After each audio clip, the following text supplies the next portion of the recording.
Virtual મોબાઈલનો ઉપયોગ કરી સુરતના વેપારી પાસેથી હીરા ખરીદી પેમેન્ટ ન ચૂકવનાર કુલ 4 ઝડપાયા છે. નિકુંજ આંબલિયા, અનુજ શાહ, ચેતન સાગર અને મિતુલ ગોટીની પોલીસે ધરપકડ કરી છે. આરોપીએ સંજય ગોટી, હર્ષિતા મહેતા, વિનય કેડિયા, રાહિલ મહે, જગદીશ તલાવી અને અશોક ગજેરા સહિતના વેપારીઓને નિશાનો બનાવ્યા હતા. પોલીસે ધરપકડ પછી 24 કલાકમાં 4.5 કરોડ રૂપિયાના કિંમતના 6 હીરા કબજે કર્યા છે, જેમનું GIA સર્ટિફિકેશન પણ થઈ ચૂક્યું છે. આ સંજોગો સાથે મળીને સુરતના હીરા વેપારીઓ સાથે 4.80 કરોડ રૂપિયાની છેતરપિંડી કરવામાં આવી હોવાનો આરોપ છે.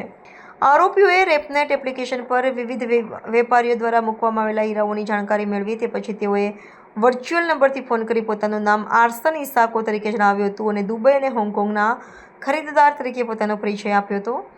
વેપારીઓને વિશ્વાસમાં લેવા માટે તેમણે એક્ઝિમપેડિયા નામની વેબસાઇટ પરથી અમેરિકન કંપનીના કર્મચારીઓના ફોટા ડાઉનલોડ કરી ઉપયોગ કર્યા. પછી ખરીદી પછી 7 દિવસમાં ચૂકવણી કરવાનું વચન આપી હીરા મેળવી લીધા અને પછી પેમેન્ટ નહીં કરતા હોવાનો આરોપ છે. વધુમાં ડીસીપી ડોક્ટર કરણરાજ વાઘેલાએ કહ્યું કે બધા આરોપીઓ કોરોના સમયમાં વિવિધ ધંધામાં નુકસાન થયું હતું.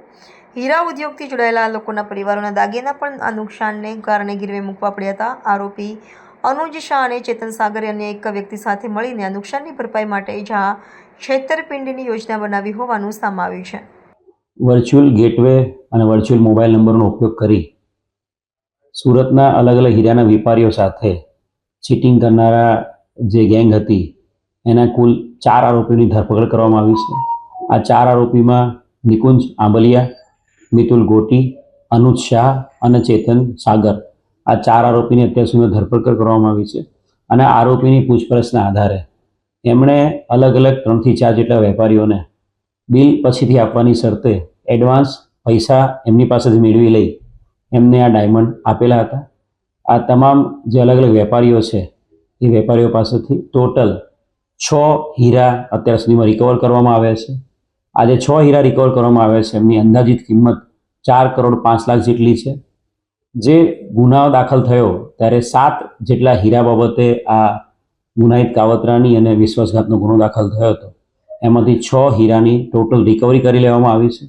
આ જે હીરા કબજે કર્યા છે એમાં 2 હીરા 5 કેરેટના, 2 હીરા 4.5 કેરેટના, એક 4 કેરેટનો અને એક 5.2 કેરેટનો છે.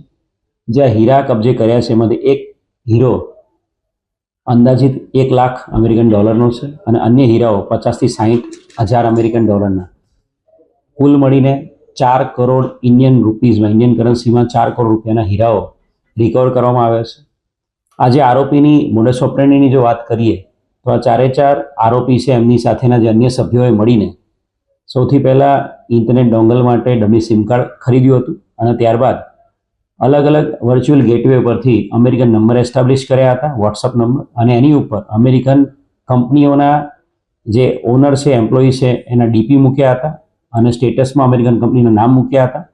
અને એ કર્યા બાદ એમણે વર્ચ્યુઅલ વોટ્સઅપ નંબરથી તમામ હીરાના વેપારીઓ પાસે સુરતમાં કોન્ટેક્ટ કર્યો હતો અને સુરતમાં હીરાના વેપારીઓ આઈડેન્ટિફાઈ કરવા માટે એમણે રેપનેટ નામની વેબસાઇટનો ઉપયોગ કર્યો હતો અને રેપનેટ પર જે પણ હીરા અવેલેબલ છે એ અવેલેબલ હીરા બાબતે જ એમણે એ કન્સર્ન્ડ જે સેલર છે હીરાનો વેપારી એની સાથે કોન્ટેક્ટ કર્યો હતો વોટ્સઅપ દ્વારા અને 7 દિવસમાં એમને હીરાનું પેમેન્ટ આપવાની શરતે એમણે હીરાની ડિલિવરી અલગ અલગ દેશોમાં દુબઈ, હોંગકોંગ અને બેંકોક ખાતે કરાવી હતી અને ત્યારબાદ એમણે પેમેન્ટ આપ્યું.